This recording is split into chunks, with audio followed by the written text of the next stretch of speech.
So one of the things that we were talking about is when you come together in relationships that are based in insecurity, which all of us are in some way or form insecure. I mean, how many people do you know who are fully secure in themselves? Very few, or maybe none. But based on those insecurities, the energy that gets created in your third chakra is that of a power play. Yes. Women have a much subtler way of doing this power play. Men have a little more obvious way of doing a power play. So we listed a few of the ways this power play happens in relationships. And the few of them were controlling, let's say, finances, controlling social interactions. You know, who creates that structure of who we are meeting, who our friends are, where we're going. You know, it's these very subtle ways. Controlling the routines of children, creating certain routines in your home environment that will keep the other person in a state of obliging you. Does that make sense? And one of the ways, this is a very subtle one that we do, is when we feel powerless in a relationship, one of the ways we exert our power is by withdrawing our affection. Is it making sense? You all know that one, don't you? I don't like what's going on. You are not listening to me. I don't seem to have the power to communicate with you. You don't seem to have the ability to listen to me. So I'm going to shut off. I'm withdrawing all affection. And that was one of the tools, the only thing that women had for a very long time. But it is still showing up, isn't it? Yes? We have one guy in the room, so we should ask you. But it shows up. And women, you know, we do this very subtly. And you can tell that this is actually in our genetics. Knowingly or unknowingly, we know we have power over affection. Yes? The affection giver in the relationship is the woman. And men, that's all they're craving is affection. And it might show up differently. It might show up through sex or through other things. But all they're looking for is that state of connection or affection from the woman. So when in a relationship dynamic, in a power play, that starts to get withdrawn. What starts to get created is a wall of indifference. You know, at some point, you even stop shouting at each other. You've done the arguing, you've done the shouting. Now it's just nothing. Yogi Bhajan used to say that is a way more dangerous place to be in than hate. The hate is just another version of love. You're shouting it out, you're getting it out, you're doing something. Indifference is that stillness that we're talking about outside today. Nothing is happening. But part of that withdrawal, multiple things are happening. If you are conscious enough, in that withdrawal, you can recede back and say, what is it that I'm doing here? Why do I want to recede from this? Because the answer will come, because I have tried all other ways of engaging this and it's not worked. So all I have left is this. But again, in that conscious state, what is it within me that either thinks I have to deal with this, either I deal with it and go with the way things are going, or I withdraw. Those are the only two solutions that are available to me. So in that withdrawal is a little way of stepping back. So yes, you can connect into your insecurities. Could be, like you said, the way you observed growing up, what was taking place in the relationships around you. That was the easiest way to just deal. So it's a coping mechanism. So in that withdrawal, can you sit and say, instead of just coping, can I get my creativity into, is there another way around this? Stepping back is the only way you can look at that relationship differently, can't you? You can't do that while you're in it arguing. And the insecurity will come. The fear is that of failure, correct? You engage a relationship that the other person isn't communicating or listening. So you withdraw. But the question is, if I engage them in a different way, what is the fear that rises up in me of being shut down again? That's one fear. Fear of failure, that I won't get anywhere. They won't be able to see me again. But that is also a really good time to evaluate what got you to this place in the first place. Is this making sense? There's evaluation involved of your present time. There's evaluation of what led me to this place, what led them to this place. So it's not just about you, it's the other person too. Yes, each one of us took a pathway to get to where we are today. If I were to walk in your shoes and made the exact same choices as you did, I would be exactly at the same place as you are today.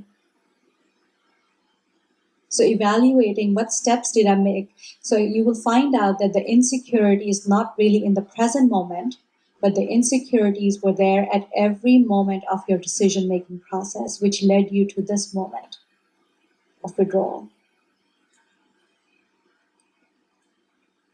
Is this making sense? So observing those insecurities, why did I choose to be with this person who is so disconnected? What was my insecurity back then? Is it still there today?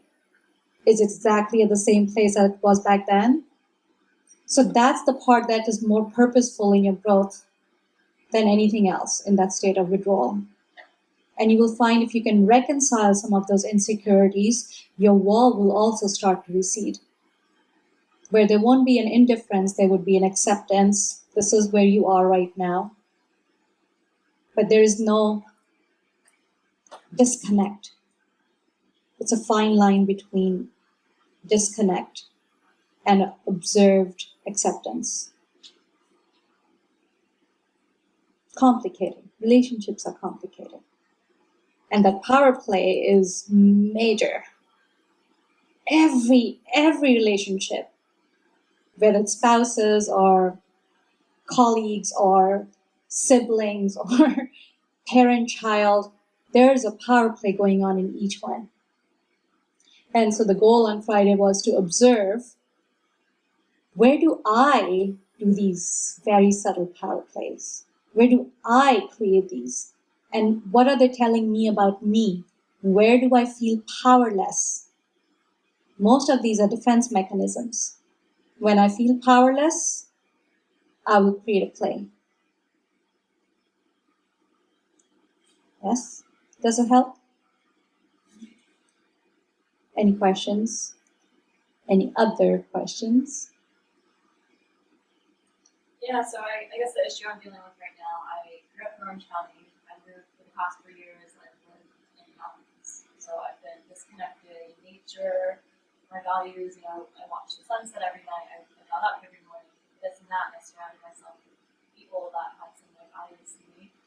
And then I came back down, and I've been down here for 3 months, and it's been a struggle for me to kind of go out and interact with people because I just don't see the same values that I have in them, and I'm constantly looking at their vibes, and I can pick up their vibration very easily, but I'm just struggling to find my place here again. So I guess I'm kind of stuck with wondering, how I can get that perceived thought out of my head that, if I meet someone new, if I meet a group of friends, they're gonna, have the same beliefs and community values, and they're on the same levels of consciousness that I am. I just look at people and it's just go, go, go. It's so difficult down here to just be. So I guess I'm just trying to find a balance with this things to help. Oh yeah. Trust me, everybody here deals with that in one form or another. The yogis back then, they used to, a lot of the hatha yogis would retire off into the mountains, yeah? And the goal was, I go there, I figure myself out, then I come back and integrate. And mostly nobody came back. So one or two people. Because coming back into this world and actually applying what you have figured about yourself is jarring. Yes? Why? Why do you think that is?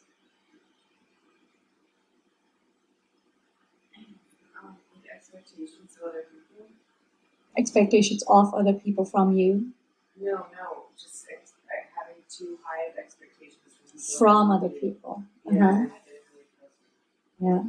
I think expectations of myself too. Like applying them, like everything I know I should or want to be doing, and all this knowledge and in relationships, I'll content them, and I'm like, damn it, I messed up with I know about these power plays, but I'm still playing them. So I think a lot of disappointment in myself I find with all the knowledge that I. So you would tend to withdraw. Not necessarily. Just playing. So that one is more about self-discipline. Because if your nervous system isn't strong, you can learn something here cognitively, conceptually, but when it comes to application, the nervous system isn't there to deal with it. That's literally a physiological thing. That's what Kundalini Yoga works on. We literally change your nervous system and your glandular system. So when you're in the moment, you're so aware, here I am doing this power play again, how do I change this? Yes? But for this one, there is our egoic self. Yeah, we have a shadow self, an ego self, which is meant to deal with the outer world as a almost like a buffer zone, so the soul doesn't have to deal with everything. So it almost creates a stunt double. Yeah. Now this self over generations has figured out that if it feels okay, there is comfort in it, a certain kind of comfort, which is not the same comfort that the soul feels as comfort. But it has become pretty strong, the egoic self. And the egoic self, when you first come into the world and you open your eyes and your consciousness is pouring out through your senses and you're learning about people and things and picking up tones and observing their facial expressions, what is right, what is wrong, what felt right to them, you start to figure out that your identity, you're collecting your identity, yes, from other people. What you start to figure out is what they think about me is actually me, right? Then you get fed up of it and you say, I'm just going to leave everything and go away where I don't have to deal with their opinions. They're so harsh. So you stay away for a while. This is so wonderful. It's just me with me, and me with me is wonderful. I within me is a wonderful person. I can spend a lot of time with her, right? And then you come back here and boom, the egoic self is again tapping on people's faces and checking, what do you think about me? What do you think about me? What do you think about me? And this play starts. If you were to have this ability of trained consciousness where you could say, I see where they are, I see what they're thinking about me, but I know who I am. It takes a while to get there. Please know that. And that is why this is called a practice. It takes a while of putting yourself in situations, feeling people's opinions about you. You can literally feel it, can't you? You're imagined like they're thinking this about me, they're thinking this about me. They're expecting this from me. And I want them to be like me. That is a very unreasonable expectation.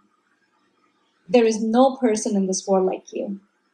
Yeah, Yogi Bhajan used to say, you are you because everybody else was taken. They're them, and you are you. And your job is to begin to create this relationship with yourself to such a degree, which is what time and age does. That when you're around people who are not at the same wavelength as you, and it is very jarring when you see people who are much older than you in a conscious state, which is that of a kindergartner. But you have to go through that of understanding and accepting that this whole place is a one-room classroom. Yeah, this universe is a university, And in this university, we have many different grades. But if you are around people and you are thinking they should automatically be at the same grade as you can't have that. So finding your tribe is part of that process. Finding people who resonate your wavelength. But even in that, allowing them to be who they are. So in the spiritual journey, it gets more and more difficult because there's a lot of movement in this physical growth, spiritual growth. Somebody asked me a question the other day. They said, Priya, do you have close friends? I had to really pause and think about it. I don't. I don't have close friends. I have a connection from the heart with everybody. Now think about it this way. When do you make friends? When you are in a place for a long period of time. Yeah? Like you were there, you took 3 months, but you start to make friends. Yes? Then you moved here, now you have to start to make friends again. And my journey has been one of constant movement within me. Does it make sense? You are friends with somebody who can understand you like this. You don't have to explain yourself to them. I am moving so damn fast that they don't know me from one meeting to another. But the beauty of it is that I don't feel the need of an external friend anymore because the union is now happening within me. And in that union, I can feel a state of connection to everybody, but there is no need for the friend. No need for that state of communication because my communication is now happening more vertically than horizontally. But that was a really good question. It made me pause and think about that. Does this make sense? So give it time. Begin to truly own who you are, and you will see people will start to come who are at the same wavelength. It's a magnetic field. Okay? Anybody had a hand raised somewhere? Good. So if you are on the spiritual path, on the spiritual journey, don't get disheartened if people don't get you. People who used to get you don't get you anymore. Don't get drawn back because of that. Are you visualizing it? You're on a path. You're walking. In fact, you're running right now. Everybody could be walking. And as you pass them, you connect with them. And in that moment of connection, you enjoy them. Then keep running. And there's somebody else, and there's somebody else. It's like you meet people on this adventure. But you're not landing anywhere long enough to truly drop in your attachments, which is awesome. Yeah? Can you elaborate a bit more on attachments? Because I feel like, I think I'm getting confused.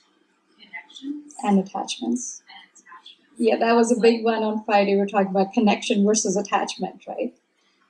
Yeah, and I was at one point thinking, well, I have this heartstring connection with this person, so I guess I'm attached to that connection, or I feel like that connection is deep. But now I'm hearing the opposite way, right? Priya, you were supposed to give us answers. You're confusing us.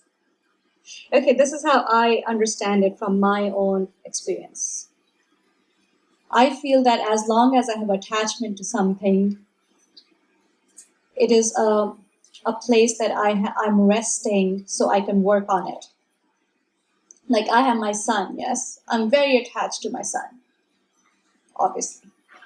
But in that attachment, I can do something in that interaction. If I'm not attached to somebody, I cannot have an interaction.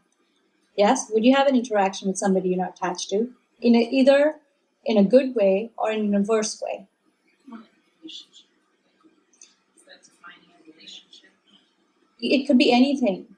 Like attachment, the yogis describe attachment as that which attracts you, like you want to be bonded with them, and also something that creates an aversion in you that is also an attraction, an attachment. Let's say, for example, you have an old uncle that you hate their guts.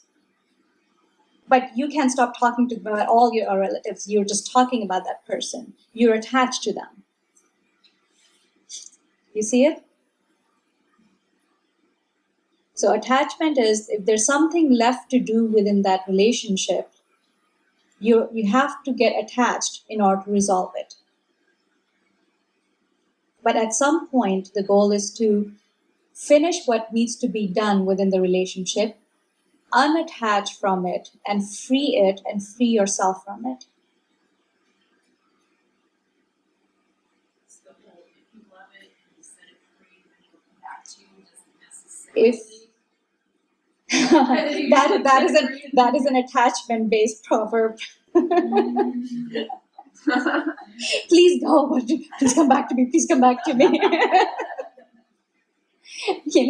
And I'm experiencing that right now with my son going to college. That string of attachment, because there's such a strong bond of attachment, because I was his caregiver for that long. He was part of my identity for that long. So it's taking time to now unattach from him. So that is why this process is important. It's like slowly releasing those ectoplasmic connections, just letting them go one at a time, one day at a time. So the deeper the attachment, the deeper those connections become. But now I'm turning that into more of a wireless connection instead of an attachment. Is making sense? The bond is there, but its nature is changing from an attachment to a connection, which doesn't require phone calls every day, which doesn't require 5 texts a week. There are no requirements around it, but there's just a deep bond, an unspoken, unseen connection. That is so pure in its nature. Right? So, would that be the goal? Or, like within our relationships Yes. that we're attached with? Yes. Attachment, To refine it to that extent. It's a refinement. and that would even be like with you and Peter. Absolutely. So Peter and I are very much connected more than attached. Like if he's visiting somewhere, yes, his energy is missing, but I am not feeling, oh my God, because that's what we think in the Western world as love. If my heart isn't aching by missing somebody so much, that must be love. No, that's an attachment. My identity is attached to theirs. It's a need. Versus I can feel him even if he's not there. He's always around me. He's in me. He's in my essence. Now that's a bond that nothing can take.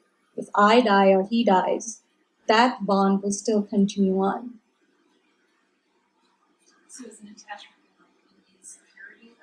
It is. And that when we were talking about that lady with a heart. Yes. Her, it was more that she's attached to the guy. Because there was a need. There was a big gaping hole within the self. And it's okay to start from there. Please don't judge attachment. Please don't think that it's bad to attach. And I want to underline that. Remember that it's not bad. You begin from attachment and you refine it to connection. That is the evolution of every relationship. That should be the evolution of every relationship, whether it's with your dog or your cat or your lizard or your child or, whatever that relationship is. My relationship, the studio, I'm working on it to refining it to the point of where it's more of a connection than an attachment. Right? So it's the same thing. I have to attach to you in order to help you, right? So teacher training is coming up. One thing that some of you have gone through teacher training, I get very attached to you and your journeys and, get personally involved in there because it's like my babies. But I'm working on my journey has been about, okay, attached, now begin to unattach by the end of the 9 months. Time to unhook so they can be free and now follow. I've given them all I can. Now it's their destiny, their journey, but I'm here. It's not in the form of that attachment anymore. But I have to attach first, lift, then unattach. Reminds me of Yogi Bhajan's analogy of a forklift. Remember the forklift analogy, guys? So he would say, if you're a forklift, you have to go in and dig into something, which means you're attaching. Then lift it up and then pull it out. Make sense? And that is every relationship. So if you're healthfully bonded to somebody and say something happens, so you're less impacted. You're not just, if the insecurities aren't there and they do something silly, it's easier to say. It's easy to understand and it's easy to have compassion. So when you're attached to something, you feel it inside you. Oh, you did that. Yes. Understand who they are. They will only act the way they are. Once you've understood them, none of us are perfect, right? So the goal is that the other understands me and I understand them. Once we've located it, how can I support the movement of something that's a flaw within the other instead of trying to pull it out of them? And that's the biggest mistake in relationships. And one thing I hope my son remembers, because I really, really tried to help him understand this. Don't try to be a knight in shining armor for anyone. That is the biggest trap, emotional trap of attachment. Be whole and complete within yourself. Present yourself as that and let them learn from your presence what it feels to be whole and complete, instead of trying to fill somebody's need. All of those relationships turn into major attachments, always turn into some kind of problem. Yeah? So let's just keep shining the light on it. Keep observing it, but without judgment, please. Yeah? For more inspirational offerings,